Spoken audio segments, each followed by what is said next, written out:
नमस्कार, मैं आपकी दोस्त वंदना। आपका वाणी चैनल पर स्वागत है। यह मेरा एक प्रयास है आप सबको साहित्य से जोड़ने की और इस कथानक के परिदृश्य में आप सबको पहुंचाने की। इसके लिए आप हमसे जुड़िए और हमारे चैनल को लाइक शेयर सब्सक्राइब करें। तो फिर आज हम शुरू करते हैं प्रेमचंद जी का उपन्यास गबन। रमा ने फिर उसके हाथ से कागज़ छीनने की कोशिश नहीं की। उसे जान पड़ा मानो आसमान फट पड़ा है, मानो कोई भयंकर जंतु उसे निगलने के लिए बढ़ा चला आता है। वो धड़-धड़ करता हुआ ऊपर से उतरा और घर से बाहर निकल गया। कहाँ अपना मुँह छिपा ले, कहाँ छिप जाए कि कोई उसे देख न सके। उसकी दशा वही थी जो किसी नंगे आदमी की होती है। वो सिर से पाँव तक कपड़े पहने हुए भी नंगा था। आह! सारा पर्दा खुल गया। उसकी सारी कपट लीला खुल गई। जिन बातों को छिपाने की उसने इतने दिनों चेष्टा की, जिनको गुप्त रखने के लिए उसने कौन कौन सी कठिनाइयाँ नहीं झेली, उन सबों ने आज मानो उसके मुंह पर कालिख पोत दी। वह अपनी दुर्गति अपनी आंखों से नहीं देख सकता।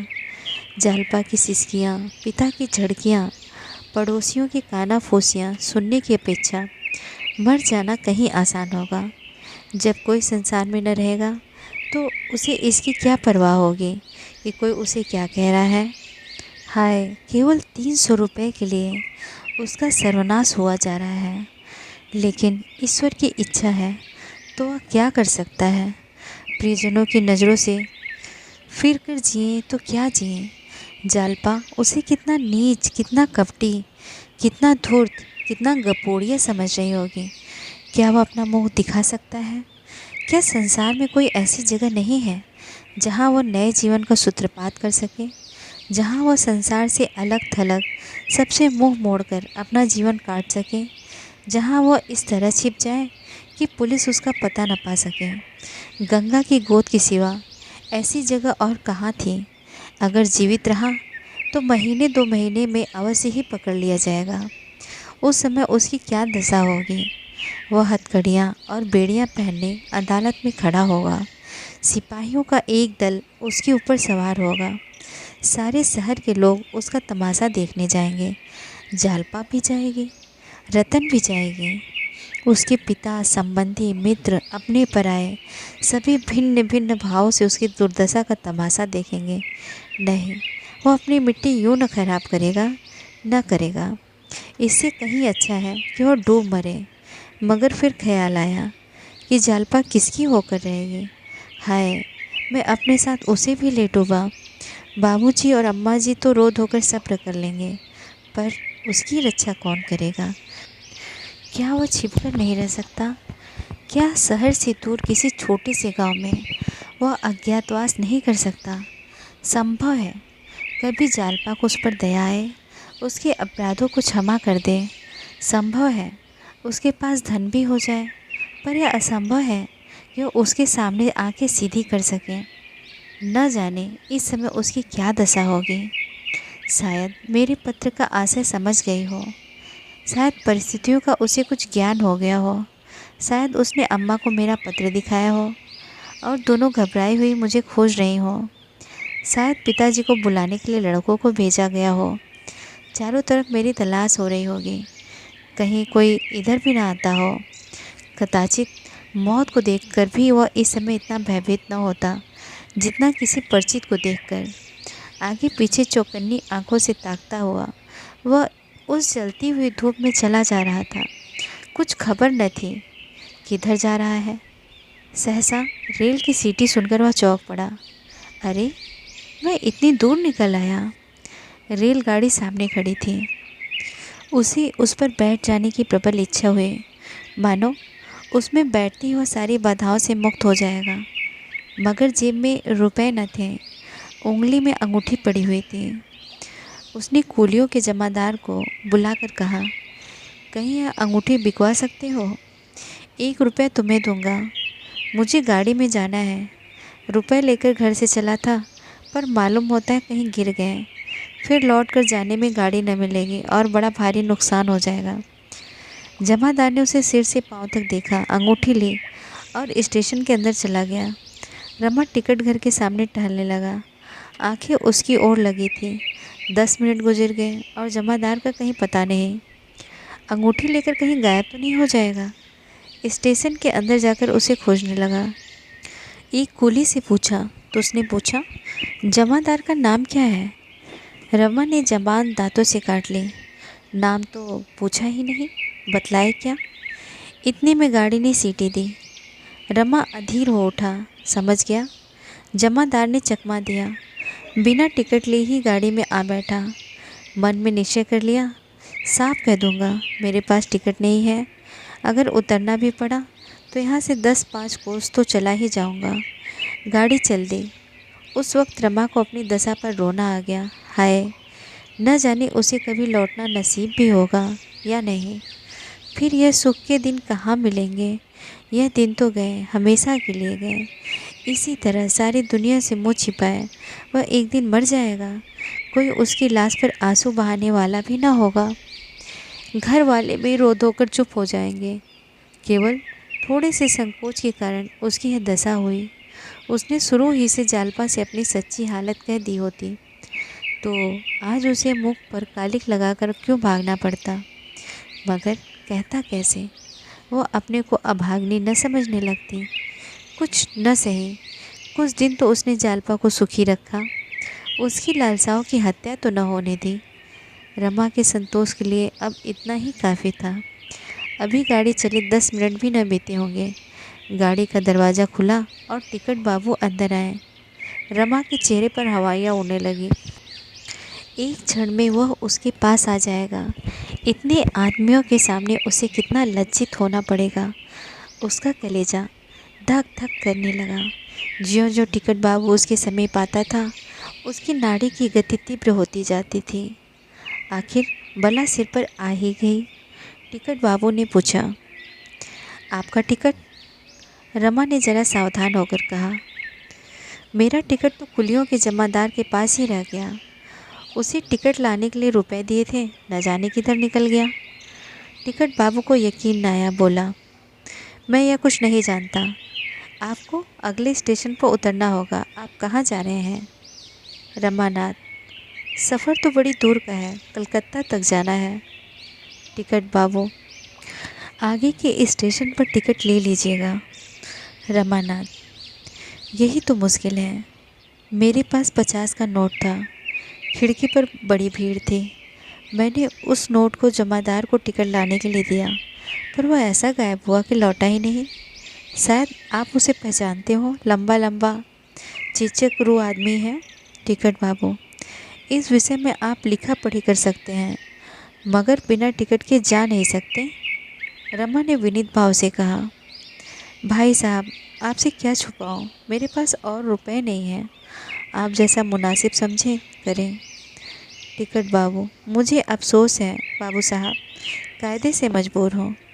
कमरे के सारे मुसाफिर आपस में कानाफूसी करने लगे। तीसरा दर्जा था। अधिकांश मजदूर बैठे थे। जो मजदूरी की टोह में पूरब जा रहे थे, वे एक बाबू जाति के प्राणी को इस भांति अपमानित होते देखकर आनंद पा रहे थे। शायद टिकट बाबू ने रमा को धक्का देकर उतार दिया होता तो और भी खुश होते। रमा को जीवन में कभी इतनी झेप न हुई थी। चुपचाप सिर झुकाए खड़ा रहा। अभी तो जीवन की इस नई यात्रा का आरंभ हुआ है। न जाने आगे क्या क्या विपत्तियां झेलनी पड़ेंगी, किस किस के हाथों धोखा खाना पड़ेगा। उसकी जी में आया, गाड़ी से कूद पड़ूं। इस छिछालेदारी से तो मर जाना ही अच्छा। उसकी आंखें भर आईं। उसने खिड़की से सर बाहर निकाल लिया और रोने लगा। सहसा एक बूढ़े आदमी ने, जो उसके पास ही बैठा हुआ था, पूछा, कलकत्ता में कहाँ जाओगे बाबूजी? रमा ने समझा वह गवार मुझे बना रहा है। झुंझला कर बोला, तुमसे मतलब? मैं कहीं जाऊँगा। बूढ़े ने इस उपेक्षा पर भी कुछ ध्यान न दिया और बोला, मैं भी वही चलूँगा, हमारा तुम्हारा साथ हो जाएगा। फिर धीरे से बोला, किराए के रुपए मुझसे ले लो, वहाँ दे देना। अब रमा ने उसकी ओर ध्यान से देखा। कोई 60-70 साल का बूढ़ा घुला हुआ आदमी था। मांस तो क्या, हड्डियां तक फूल गई थी। मूछ और सिर के बाल मुंडे हुए थे। एक छोटी सी बकुची के सिवा उसके पास असबाब भी न था। रमा को अपनी ओर ताकते देखकर वह फिर बोला, आप हावड़ी ही उतरेंगे या कहीं और जाएंगे? रमा ने एहसान के भार से दबकर कहा, बाबा आगे मैं उतर पड़ूंगा, रुपए का कोई बंदोबस्त करके फिर आऊँगा। बुढ़ा, तुम्हें कितने रुपए चाहिए? मैं भी तो वहीं चल रहा हूँ, जब चाहे दे देना। क्या मेरे 10-5 रुपए लेकर भाग जाओगे? कहाँ घर है? रमानाथ, यहीं प्रयाग ही में रहता हूँ। बुढ़ी ने भक्ति के भाव से कहा, धन्य है प्रयाग, धन्य है। मैं भी त्रिवेणी का स्नान करके आ रहा हूँ। सचमुच देवताओं की पूरी है। तो कै रुपए निकालूं? रमा ने संकुचाते हुए कहा, मैं चलते चलते ही रुपया न दे सकूँगा, यह समझ लो। बूढ़ी ने सरल भाव से कहा, अरे बाबूजी, मेरे 10-5 रुपए लेकर तुम भाग थोड़े ही जाओगे। मैंने तो देखा प्रयाग के पंडे यात्रियों को बिना लिखाए पढ़ाए रुपए दे देते हैं। 10 रुपए में तुम्हारा काम चल जाएगा? रमा ने सिर झुकाकर कहा, हाँ इतने बहुत हैं। टिकट बाबू को किराया देकर रमा सोचने लगा, यह बुढ़ा कितना सरल, कितना परोपकारी, कितना निष्कपट जीव है। जो लोग सभ्य कहलाते हैं उनमें कितने आदमी ऐसे निकलेंगे जो बिना जान पहचान किसी यात्री को उबार लें। गाड़ी के और मुसाफिर भी बुढ़े को श्रद्धा की नज़रों से देखने लगे। रमा को बुढ़े की बातों से मालूम हुआ कि वह जाति का खटिक है। कलकत्ता में उसकी साग भाजी की दुकान है। रहने वाला तो बिहार का है, पर 40 साल से कलकत्ता ही में रोजगार कर रहा है। देवी दीन नाम है। बहुत दिनों से तीर्थ यात्रा की इच्छा थी। बद्रीनाथ की यात्रा करके लौटा जा रहा है। रमा ने आश्चर्य से पूछा, तुम बद्रीनाथ की यात्रा कर आए? वहाँ तो पहाड़ों की बड़ी बड़ी चढ़ाइयाँ हैं। देवी दीन, भगवान की दया होती है तो सब कुछ हो जाता है बाबूजी, उनकी दया चाहिए। रमानाथ, तुम्हारे बाल बच्चे तो कलकत्ता ही में होंगे? देवी दीन ने रूखी हंसी हंसकर कहा, हाँ, बाल बच्चे तो सब भगवान के घर चले गए। 4 बेटे थे, 2 का ब्याह हो गया था, सब चल दिए। मैं बैठा हुआ हूँ। मुझी से तो सब पैदा हुए थे। अपने बोए हुए बीज को किसान ही तो काटता है। यह कहकर वह फिर हंसा। जरा देर बाद बोला, बुढ़िया अभी जीती है, देखें हम दोनों में पहले कौन चलता है। वह कहती है पहले मैं जाऊंगी, मैं कहता हूँ पहले मैं जाऊंगा। देखो किसकी टेक रहती है। बन पड़ा तो तुम्हें दिखाऊंगा। अब भी गहने पहनती है, सोने की बालियाँ और सोने की हंसली पहने दुकान पर बैठी रहती हैं। जब कहा कि चल तीर्थ करा मैं, तो बोली, तुम्हारे तीर्थ के लिए क्या दुकान मिट्टी में मिला दो। यह है ज़िंदगी का हाल। आज मरे कि कल मरे, मगर दुकान न छोड़ेगी। न कोई आगे न कोई पीछे, न कोई रोने वाला न कोई हंसने वाला, मगर माया बनी हुई है। अब भी एक न एक गहना बनवाती ही रहती है। न जाने कब उसका पेट भरेगा। सब घरों का यही हाल है। जहाँ देखो हाय गहने, हाय गहने। गहने के पीछे जान दे दें। घर के आदमियों को भूखा मारें, घर की चीज़ें बेचें और कहाँ तक कहो अपनी आबरू तक बेच दें। छोटे बड़े, अमीर गरीब, सबको यही रोग लगा हुआ है। कलकत्ता में कहाँ काम करते हो भैया? रमानाथ, अभी तो बस जा रहा हूँ, देखो वहाँ कोई नौकरी चाकरी मिलती या नहीं। देवी दीन, तो फिर मेरे ही घर ठहरना। 2 कोठरियाँ हैं, सामने दालान है, एक कोठरी ऊपर है। आज बेचो तो 10,000 मिले। एक कोठरी तुम्हें दे दूँगा। जब कहीं काम मिल जाए तो अपना घर ले लेना। 50 साल हुए घर से भागकर हावड़े गया था। तब से सुख भी देखे दुख भी देखे। अब मना रहा हूँ कि भगवान ले चलो। हाँ, बुढ़िया को अमर कर दो, नहीं तो उसकी दुकान कौन लेगा, घर कौन लेगा और गहने कौन लेगा। यह कहकर देवी दीन फिर हंसा। वह इतना हंसोड़, इतना प्रसन्नचित था कि रमा को आश्चर्य हो रहा था। वे बात की बात पर हंसता था। जिस बात पर और लोग रोते हैं उस पर भी उसे हंसी आती थी। किसी जवान को भी रमा ने यूँ हंसते न देखा था।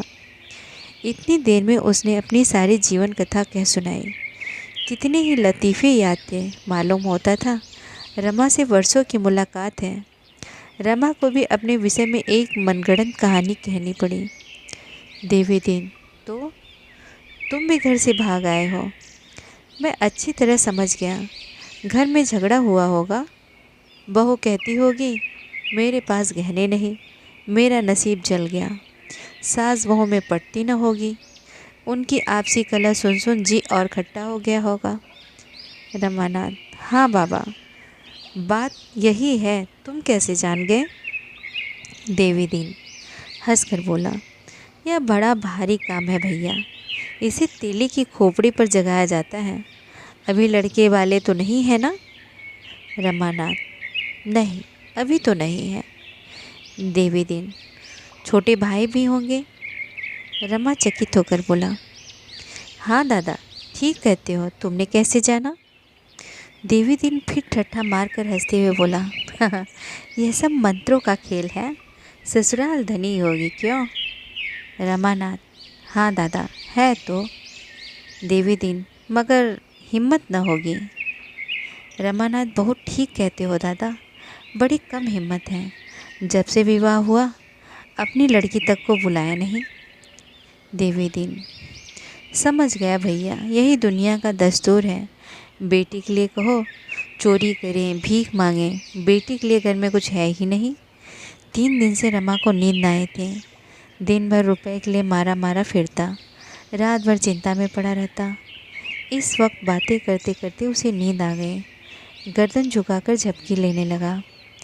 देवी दिन ने तुरंत अपनी गठरी खोली, उसमें से एक दरी निकाली और तख्त पर बिछाकर बोला, तुम यहाँ आकर लेट रहो भैया, मैं तुम्हारी जगह पर बैठ जाता हूँ। रमा लेट रहा। देवी दिन बार बार उसे स्नेह भरी आंखों से देखता था, मानो उसका पुत्र कहीं परदेश से लौटा हो। जब रमा कोठे से धम धम नीचे उतर रहा था, उस वक्त चालपा को इसकी जरा भी शंका न हुई कि वह घर से भागा जा रहा है। पत्र तो उसने पढ़ ही लिया था। जी ऐसा झुंझला रहा था कि चलकर रमा को खूब खरी खरी सुनाओ, मुझसे यह छल कपट। पर एक ही क्षण में उसके भाव बदल गए। कहीं ऐसा तो नहीं हुआ सरकारी रुपए खर्च कर डाले हों? यही बात है, रतन के रुपए सर्राफ को दिए होंगे। उस दिन रतन को देने के लिए शायद वे सरकारी रुपए उठा लाए थे। यह सोचकर उसे फिर क्रोध आया। यह मुझसे इतना पर्दा क्यों करते हैं? क्यों मुझसे बढ़ चढ़ कर बातें करते थे? क्या मैं इतना भी नहीं जानती कि संसार में अमीर गरीब दोनों ही होते हैं? क्या सभी स्त्रियां गहनों से लदी रहती हैं? गहने न पहनना क्या कोई पाप है? जब और ज़रूरी कामों से रुपए बचते हैं तो भी गहने बन जाते हैं। पेट और तन काट कर चोरी या बेईमानी करके तो गहने नहीं पहने जाते। क्या उन्होंने मुझे ऐसी गई गुजरी समझ लिया? उसने सोचा, रमा अपने कमरे में होगा, चलकर पूछो कौन से गहने चाहते हैं। परिस्थिति की भयंकरता का अनुमान करके क्रोध की जगह उसके मन में भय का संचार हुआ। वह बड़ी तेज़ी से नीचे उतरे। उसे विश्वास था वह नीचे बैठे हुए इंतज़ार कर रहे होंगे। कमरे में आई तो उनका पता न था। साइकिल रखी हुई थी। तुरंत दरवाजे से झाँका, सड़क पर भी नहीं। कहाँ चले गए? लड़के दोनों पढ़ने स्कूल गए थे। किसको भेजे कि जाकर उन्हें बुला लाए? उसके हृदय में एक अज्ञात संशय अंकुरित हुआ। फौरन ऊपर गई। गले का हार और हाथ का कंगन उतार कर रुमाल में बांधा। फिर नीचे उतरी। सड़क पर आकर एक तांगा लिया और कोचवान से बोली, चुंगी कचहरी चलो। वह पछता रही थी, मैं इतनी देर बैठी क्यों रही? क्यों न गहने उतार कर तुरंत दे दिए? रास्ते में दोनों तरफ बड़े ध्यान से देखती जाती थी। क्या इतनी जल्द इतनी दूर निकल आए?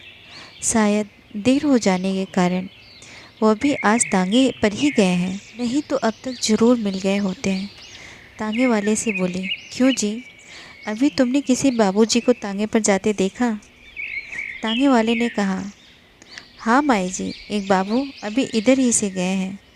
जालपा को कुछ ढांढस हुआ, रमा के पहुँचते पहुँचते वह भी पहुँच जाएगी। कोचवान से बार बार घोड़ा तेज करने को कहती। जब वो दफ्तर पहुंची तो 11 बज गए थे। कचहरी में सैकड़ों आदमी इधर उधर दौड़ रहे थे। किससे पूछे, न जाने वहाँ कहाँ बैठते हैं। सहसा एक चपरासी दिखलाई दिया।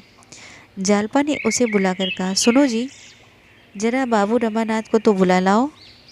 चपरासी बोला, उन्हीं को तो बुलाने जा रहा हूँ, बड़े बाबू ने भेजा है। आप क्या उनके घर ही से आई हैं? जालपा, हाँ, मैं तो घर ही से आ रही हूँ, अभी 10 मिनट हुए वह घर से चले हैं। चपरासी, यहाँ तो नहीं आए। जालपा बड़ी असमंजस में पड़ी।